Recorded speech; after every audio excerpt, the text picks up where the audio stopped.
The morning after the wedding was supposed to feel peaceful. The chaos, the music, the endless congratulations, all of it was over. Emma woke up late, her head still buzzing with leftover excitement and exhaustion. Her younger brother, Ryan, was finally married. The day had been picture perfect. Golden lights strung across the garden. Leah walking down the aisle in a lace gown, Ryan's eyes full of pride. Everyone said it was the happiest day of their lives. For Emma, it was bittersweet. She had spent months helping with the planning, paying for decorations, catering deposits, and even part of the honeymoon, all because Ryan had been short on funds. She didn't mind. Family helped each other. That was how she was raised. Emma poured herself a cup of coffee and sat by the window. The city was quiet, the morning air cool and calm. She opened her laptop to check her emails and pay a few pending bills. Her hand froze mid-sip when she noticed an alert from her bank. Large transaction processed. Her heart gave a small jolt. She hadn't made any large transactions recently. She clicked the message, and her screen filled with numbers.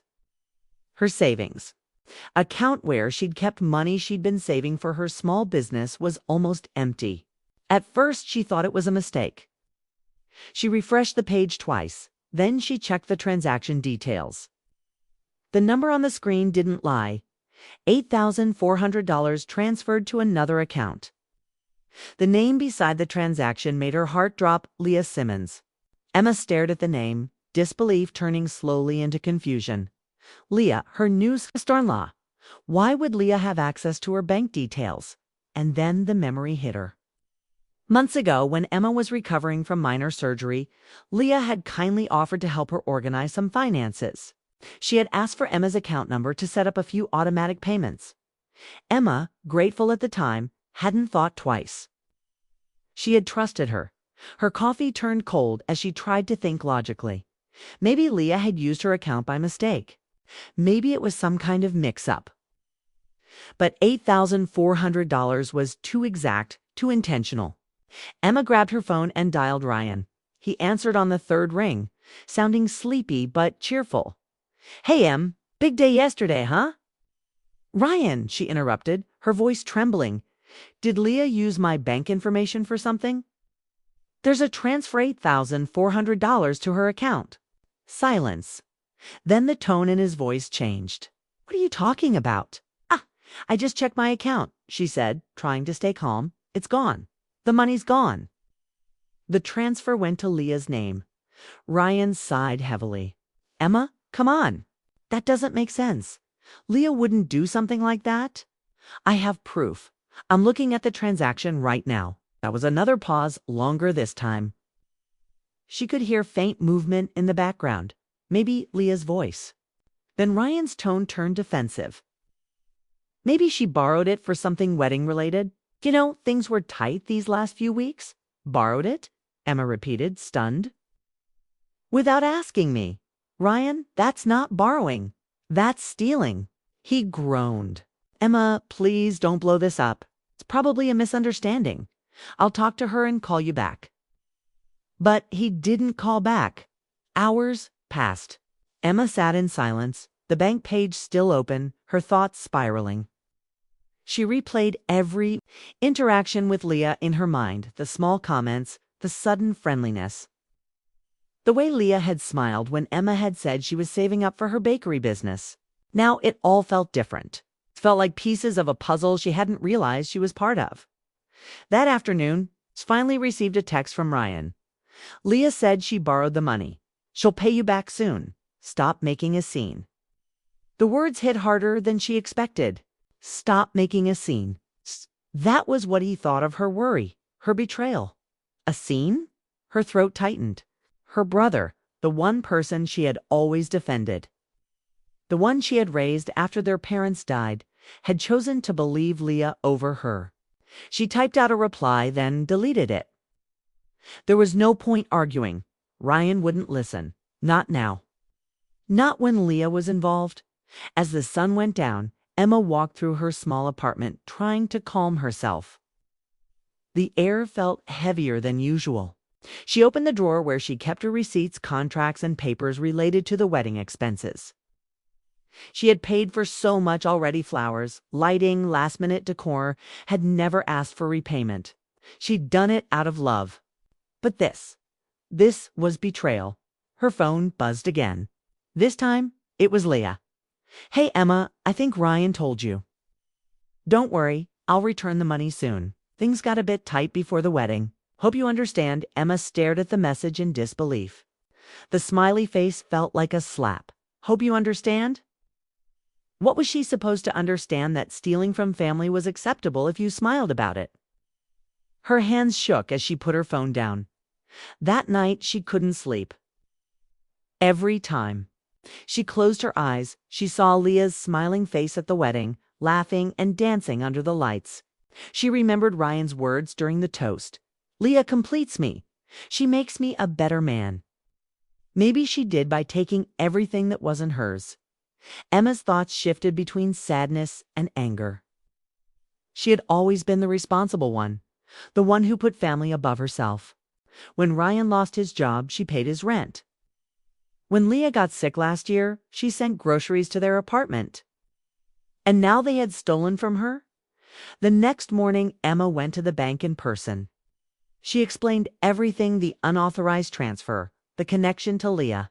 But the teller told her politely that because Leah had been authorized once before to handle certain payments, the system didn't flag the transaction as suspicious. The bank couldn't reverse it without a legal complaint. Emma left the bank, her stomach twisted in knots. She didn't want to involve the police. She still believed her brother might fix this. But as days turned into a week, there was no response, no repayment, and no apology. At work, she tried to stay focused. But the thought of the missing money gnawed at her. That $8,400 wasn't just numbers on a screen, it was her dream fund. She had been saving for a small bakery space she'd already scouted. Now that dream was gone. The betrayal began to change her. She stopped answering Ryan's calls, stopped checking social media where Leah's honeymoon photos flooded every corner: crystal waters, romantic dinners, luxury suites.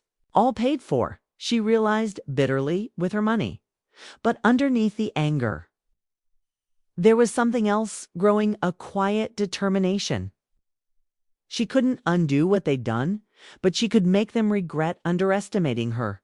Still, that night, as she lay in bed, Emma felt the ache of loss settle deep inside. Not just the loss of money, but the loss of trust. Trust in her brother, trust in family. Trust in the belief that good deeds would always be repaid with good intentions. She tried to tell herself it was just money, that she could earn it back. But deep down, she knew it wasn't about the money anymore. It was about respect, about how easily her kindness had been taken for weakness. The more she thought about it, the more one truth solidified in her mind: if she stayed silent, it would happen again. Not necessarily with money, but with trust, loyalty, and love. People like Leah didn't stop unless they were forced to face what they'd done. As the city lights flickered outside her window, Emma made a quiet promise to herself. She wouldn't scream, she wouldn't beg, and she wouldn't play the victim. She would get her money back. But more importantly, she would make sure Leah learned that betrayal had consequences. Her brother might have chosen his wife over her, but he had also made a choice he couldn't undo. He had chosen to doubt the one person who had never doubted him. Emma closed her eyes, her anger finally settling into a calm, cold clarity. She didn't know how yet, but she knew one thing for certain: this wasn't over. The story of her betrayal had only just begun. 2 weeks passed, and Emma's anger no longer burned, it froze.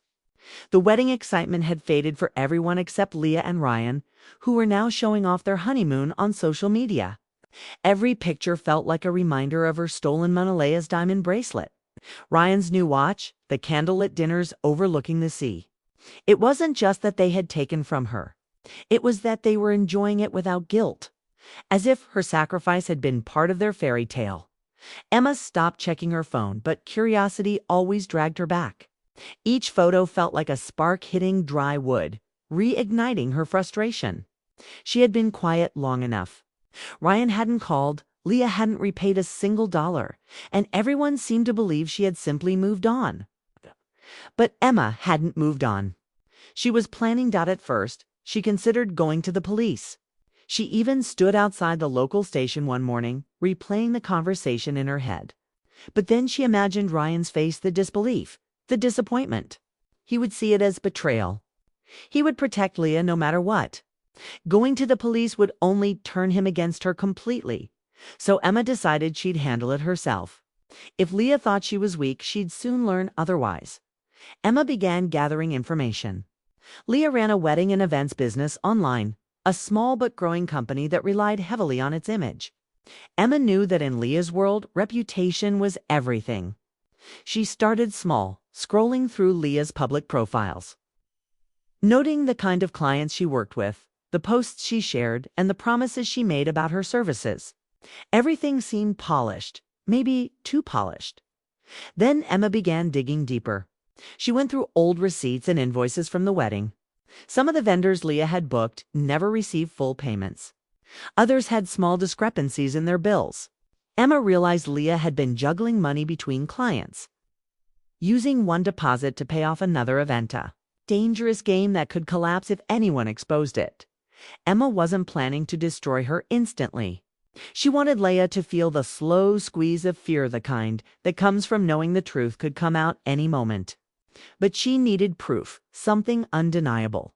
Her opportunity came unexpectedly. One afternoon, Leah texted her out of the blue. "Hey Emma, I think we should catch up. No hard feelings, right?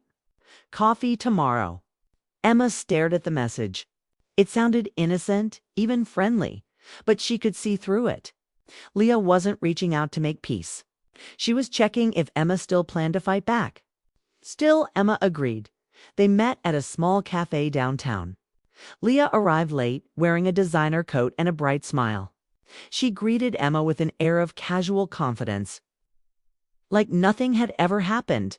"It's been a crazy few weeks," Leah said, stirring her latte. "You know how weddings go, expenses everywhere? I wanted to tell you personally that I'll return the money soon." Emma kept her voice calm. "You could have told me before taking it." Leah shrugged. "Ryan and I were under pressure. I figured since we're family, you'd understand. It was just a loan." Emma nodded slowly, pretending to accept it. Inside, her thoughts raced. Leah wasn't sorry. She was just justifying herself. It wasn't guilt, it was arrogance. They talked for 20 minutes. Leah rambled about her business, bragging about new clients and plans for expansion. Emma smiled, asked questions, and pretended to listen. But inside her purse, her phone's recorder was running. Every careless word Leah said about taking money, using it for the wedding, not telling Ryan everything was being saved when they finally said goodbye. Leah hugged her, whispering, "I knew you'd understand. You're not the type to hold grudges." Emma smiled tightly. "You're right. I'm not." Soon as Leah left, Emma sat in her car, replaying the recording. Every confession was clear, sharp, undeniable. She finally had proof. Not just for herself, but for anyone who needed to hear it. That night, she sat at her desk, surrounded by printouts and screenshots. Bank transfers, messages, receipts all organized neatly into folders. For hours, she debated what to do next. She could send the evidence to Leah's biggest clients, or leak it to the tax board.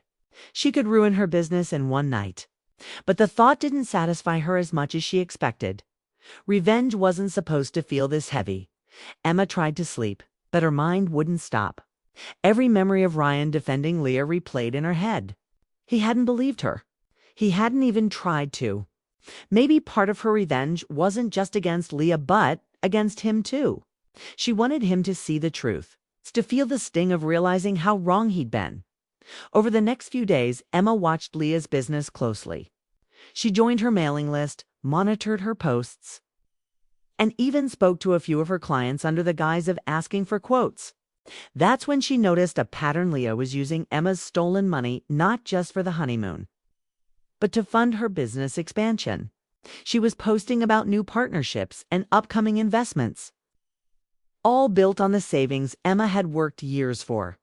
The more Emma discovered, the more her anger hardened into resolve. This wasn't just personal anymore, it was a matter of justice. One evening, Emma printed everything and placed it into a plain brown envelope. She wrote Ryan's name on the front. For hours, she sat staring at it. Should she send it? Should she let him see what Leah really was? Her phone buzzed again. Ryan's name appeared. Emma, can we talk? His voice was hesitant, almost guilty. Leah said you've been asking questions about her business. What are you doing? Emma's chest tightened. Finding the truth. Emma, please, he said softly. Don't make this worse. She's my wife. Your family. Let's just move on. Move on. Her voice cracked, anger breaking through the calm. You want me to forget that your wife stole from me? That you let her. He sighed. I don't know what happened, but I can't keep fighting about this. When he hung up, Emma sat in silence, the dial tone echoing like a final door closing between them. She realized then that her revenge wasn't only about punishing Leo, it was about reclaiming her own power. She had been silenced, dismissed, made to feel like she was overreacting. But she wasn't wrong. She had been betrayed, and she had every right to fight back. The next morning, Emma sent an anonymous email to one of Leah's key clients, attaching partial evidence just enough to make them question her. Within a day, Leah's company page went silent. A few posts disappeared. Emma knew she'd rattled her, but she didn't stop there. She sent another email, this time to Ryan. No threats, no explanations. Just the full recording of Leah's confession. That night, she didn't check her phone. She didn't need to. She knew the truth had finally landed where it belonged. Days later, Leah's perfect image began to crack. Clients started pulling out of deals. A few mutual friends called Emma, whispering that Leah's business was under review. She never replied to them yet. As satisfying as it was to watch, Emma couldn't ignore the heaviness in her chest. She thought revenge would feel like victory. Instead, it felt like silence, cold and hollow. She caught herself wondering if she'd gone too far. But then she remembered Leah's smirk, the casual way she'd said, "Hope you understand." And she knew Leah had never cared about the damage she caused. This was balance. A week later, Ryan showed up at Emma's apartment. His eyes were tired, his voice quiet. She admitted it, he said. Everything. She used your money. I'm sorry. Emma didn't speak. She didn't hug him. She simply nodded and handed him the bank details for repayment. Transfer it back. Then we're done. When the transaction finally appeared in her account, Emma felt neither joy nor relief. Just peace, a strange, empty kind of peace. She had her money, but the relationship she once treasured with her brother would never be the same. That night, she sat by her window watching the city lights blur in the distance. She realized revenge had given her justice, but it had also taken something from her, the softness she once carried. And though Leah had finally faced her downfall, Emma couldn't shake one haunting thought. Some betrayals leave scars that no victory can erase. The night Ryan returned the money, Emma sat in silence, staring at the notification on her phone. Her savings were back, every dollar, every cent, but the victory felt hollow. She had imagined this moment so many times, thinking it would bring relief, maybe even joy. Instead, there was only stillness, like the calm that follows a storm. She should have felt proud, but all she felt was tired. Revenge had come at a cost, and that cost was her peace. Ryan hadn't stayed long. He'd stood at her door with his hands shoved in his pockets, his eyes downcast. He looked smaller somehow, like the weight of everything had finally pressed down on him. She admitted it. He had said quietly, "She shouldn't have done it." "I'm sorry, Emma." Emma had nodded, too exhausted to argue, to hurt, to forgive. "I just want what's mine. Nothing more." He'd left without another word. The door had closed softly, but the silence that followed was louder than any fight they'd ever had. For years, Emma had been his anchor, his protector, the person who cleaned up after his mistakes. Now they were strangers to people, standing on opposite sides of a broken line. Days passed. Leah disappeared from social media. Her business page went blank, her contact information removed. Some said she'd taken a step back to rebrand. Others whispered about financial troubles. Emma didn't care to know the details. She had what she came for. But deep inside, a question kept echoing. Was it worth it? She tried to move on. She went back to work, focused on her bakery plans, tried to rebuild her routine. But the anger that had once fueled her was gone, leaving behind a strange emptiness. She had spent so much energy fighting, proving, and exposing that she didn't know how to live without that battle anymore. One afternoon, she walked past a cafe she used to visit with Ryan. The smell of roasted coffee beans hit her, and for the first time in weeks, she stopped. They used to sit by the window joking about customers and sharing plans for the future. He'd always said she was the strongest person he knew. Now, that memory hurt more than anything else. Emma went inside and ordered his usual a caramel latte and her black coffee. When the drinks arrived, she placed his untouched cup across from her as if waiting for him to appear. But the chair stayed empty. That night, she dreamed of her parents. In her dream, her mother said softly, "You can't heal by hurting others, Emma. You can only heal by letting go." When she woke, her pillow was wet with tears. She couldn't remember the last time she had cried. The next morning, she opened her laptop and looked at the folder of evidence. She still had the recordings, the screenshots, the proof that could ruin Leah completely. She could still send it to the authorities. Leah had broken laws, not just trust. One email could finish what she started. Her finger hovered over the mouse. But something inside her hesitated. She had already won back her money. Leah's reputation was already cracked. Ryan had already faced the truth. What more was left to take? Destroying Leah wouldn't heal her. It would only keep her chained to the past. Emma leaned back, closing her eyes. The anger that once felt sharp now seemed dull, heavy, and tired. For months, revenge had given her purpose. But now it only felt like a shadow she couldn't escape. She stood, took the printed evidence from her desk, and carried it to the kitchen. The papers felt heavy in her hands, even though they weighed almost nothing. She hesitated, then dropped them into the sink. The flame from her lighter flickered weakly before catching the edge of the page. The fire spread fast, curling the paper into ash. The smell of burnt ink filled the air when it was done. She watched the last ember fade and whispered to herself, "It's over." For the first time in months, she meant it. Over the next few weeks, Emma began to rebuild what she'd lost, not the money, but her peace.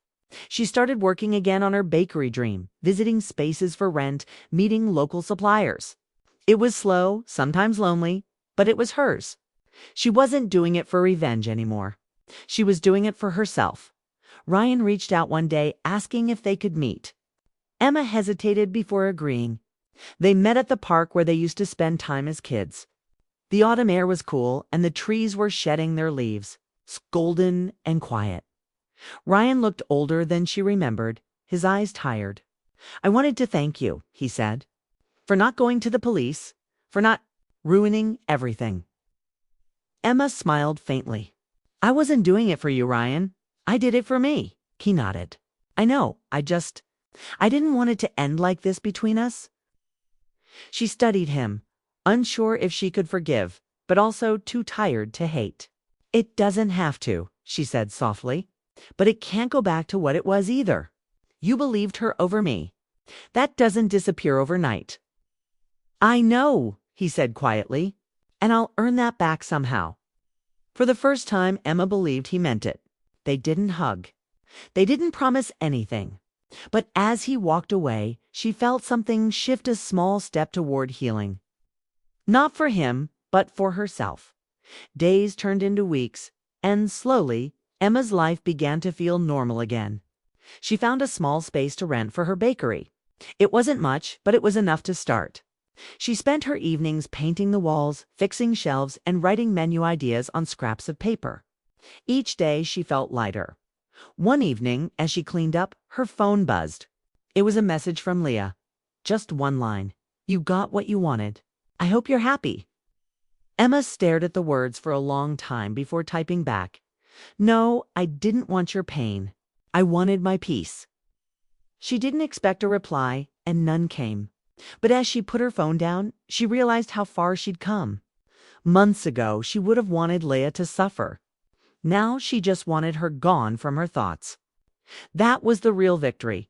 When her bakery finally opened, Ryan came to the opening day. He stood quietly at the back watching her greet customers. When she finally noticed him, he raised his coffee cup in a small, silent apology. She nodded back, accepting it without words. That night, after closing, Emma stood outside her shop, watching the lights fade from the street. She thought about everything that had happened, the betrayal, the revenge, the guilt, the healing. It all felt like a distant storm now, something that had passed but left its mark. She realized revenge had never truly been about hurting someone else. It had been about trying to fill the emptiness their betrayal left behind. But emptiness couldn't be filled by destructinate, could only be replaced by rebuilding. As the cool night breeze brushed her face, she whispered to herself, "I won't let anger write my story anymore." Months later, Emma found herself by the sea, standing at the very edge of the water. The waves rose and fell gently, each one erasing the footprints she left behind. She closed her eyes and breathed deeply. The pain was still there, faint like an old scar. But it no longer controlled her. She thought about Leah somewhere starting over, maybe still angry, maybe ashamed. She thought about Ryan trying to rebuild his marriage and his bond with her. And she thought about herself, not the person who had been betrayed, but the one who had survived it. Emma picked up a smooth stone and tossed it into the water. The ripples spread outward, small at first, then wider, until they disappeared completely. Revenge, she realized, was like that stone. It made waves. It disturbed the calm, but in the end, it sank, leaving only stillness behind, for the first time in a long time. She felt free. Because in choosing not to destroy others, she had finally rebuilt herself, and that was a victory no betrayal could ever take away.